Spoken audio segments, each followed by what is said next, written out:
it's like necessarily, you don't have to be a religious person. I'm actually a more spiritual person.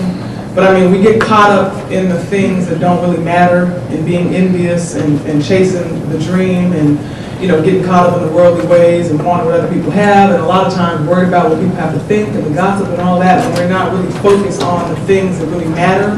So I believe that in order to get to that place where you can actually be honest with yourself, and look at yourself, accept your situation, make the changes. I mean, if we're unhappy, first thing, I like to take responsibility. If I'm unhappy, why am I unhappy? What could I have done differently? What do I need to do? It's not about blaming others.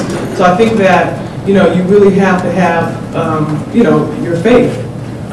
Whatever, like I said, whatever that may be, whether it's, like for me, when I'm going to church, when I'm, and I go to a very spiritual church. I go to Agape. I don't know if any of you know Reverend Michael Beckwith, who's on the season, but I've been going there since I was 12, and that's when I'm really in balance. Because for me, in business and everything, people are pulling on you all different types of ways. You're making all these decisions, and you lose yourself. I mean, you realize, like, man, I'm not happy. I don't want to just go through life thinking about what the next step is in my career. What moves I have to make. For me, what's most important is my husband, my son, family. So for me, like I said, it's about accepting your own situation. But I'm thinking about you all, and because I've always been a confident person. I've always felt like I deserve, things. I'm not like, oh, I don't deserve it. But even though I feel like I deserve it, I still don't take the time, to stop and think, what makes me happy. Like I just started taking a sewing class, just at this little place by my house, because I want to learn how to sew. My husband's like, why are you taking a sewing class? I said, I want to learn how to sew. He's like, there's so many other things that you could be doing with your time. I said, no, but this is what I want to do on Mondays for 6 weeks. So I can sew like $9. The women look at me like, Layla, I'm like, yeah. Putting all those pictures on Facebook and all that. Like, I'm sewing, and then I think you have to have a plan and you have to follow it. Because for me, if I don't write down what I want to do in my short term, my long term, then I forget about it. I might be all into it. I have this new little booklet and it's pretty and it's cute and I'm going to write this down. Like a month later, I done forgot about the book. Right? I got my son, I'm pregnant with another child, I have all these things going on. So, like I said, I think faith is the first thing to keep us centered, and then, to accept yourself and your situation, change the things that you can, whether it's physical, emotional, there's somebody in your life who's causing you this stress or unhappiness. We have to take responsibility and, make a change, and then have a plan and then follow through. I want to proffer something that I want to proffer that. I found this very therapeutic for myself. The other day I went to pick up my son from school, and he and his nanny were still inside the building, so I decided to stand outside, and I sat and just for 10 minutes watched kids play. That's all I did. I just watched them.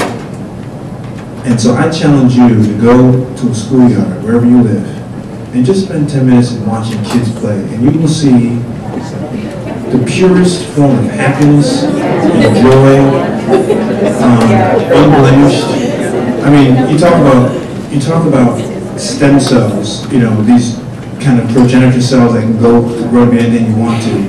That's what kids are. And then think about yourself back then, when you were running and you didn't worry about the mortgage and rent and finding a man and all these jobs. I'm serious. Think about how unadulterated and how pure that time was in your development, and try to recapture that type of sheer joy and happiness in your life by doing things like Layla said, which is, sitting there and taking sewing classes. I do stuff like that all the time. My wife's no longer surprised. My wife says, Ian, why are you doing these things? Because there's certain things that I like to do. You know what I mean? I like to be in my car, driving to the airport before I catch my flight, listening to the music I want to listen to.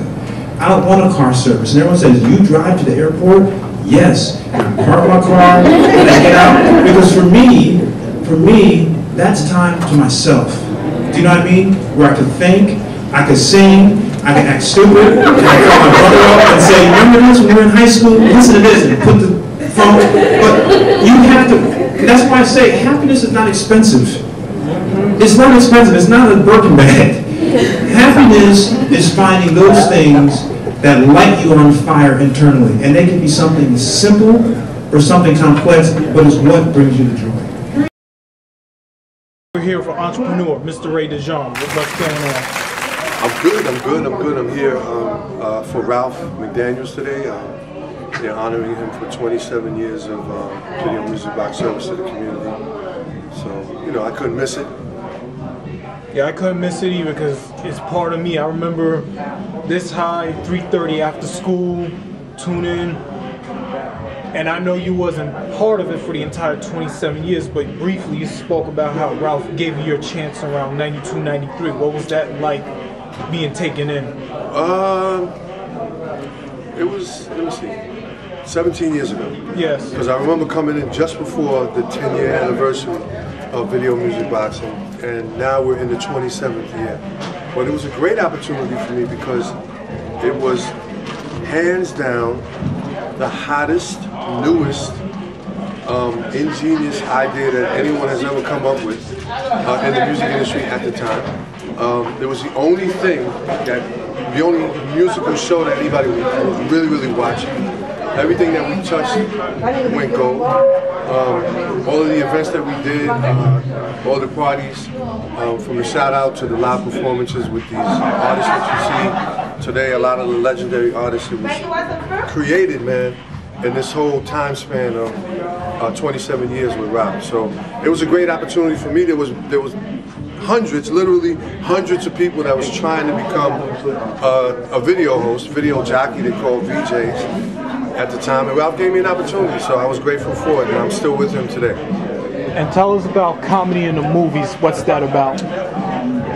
Stand-up comedy at the movies is a concept that I came up with about 9 years ago, where I take a stage, a live DJ, spotlight, and a stand-up comedian, and I put them in front of the movie screen, and we just do comedy. It's progressed to the point where I've had the Queen of Comedy, Samore, Tracy Morgan, Kevin Hart, Mike Epps, Cheryl Underwood, Bill Bellamy, Joe Torre, the list goes on.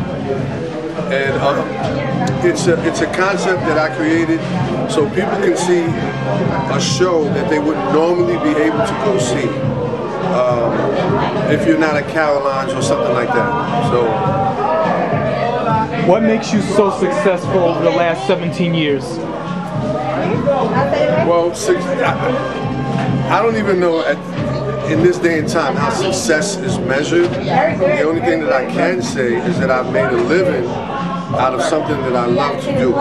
Going from human services, working with people on